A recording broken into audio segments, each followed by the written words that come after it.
The mirror that remembers. Hello everyone. A woman moves into a new apartment.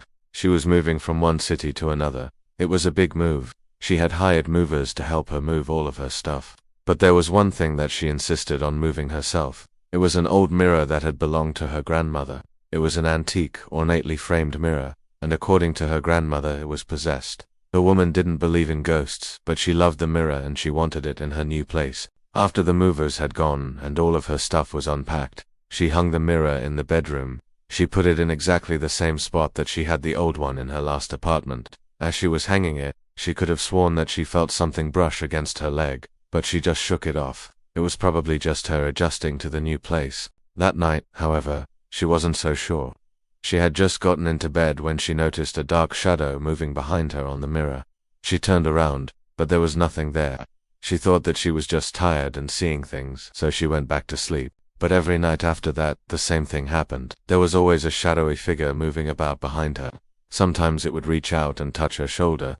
Other times it would walk right through her, and she could feel the cool air of the room suddenly turn cold wherever the shadow passed.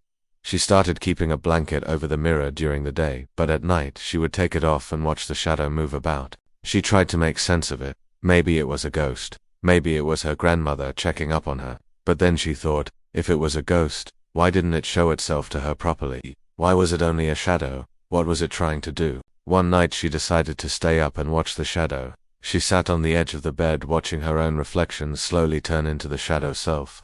She reached out to touch it, and as her fingers brushed against its cheek, it turned to look at her, and in that instant, she saw a face, a sad, gaunt face with eyes full of sorrow. She screamed, and the shadow turned away and disappeared. The next morning she got up and went to the mirror to try to see it during the day, but it was no use.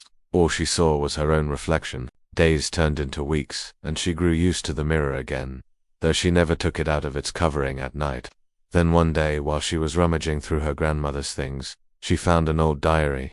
In it, she read about how her grandmother had lost her sister years ago, and she learned that her sister had died in a fire, her body burned beyond recognition. As she was reading, she realized that the shadow had never been a ghost. It was her grandmother's sister. The reason it touched her sometimes was because it wanted her to know that it was there. It wanted her to remember that it existed. But she had spent so much time trying to understand what it was that she had forgotten the most important thing. That it was love, not fear, that had brought the shadow into her life.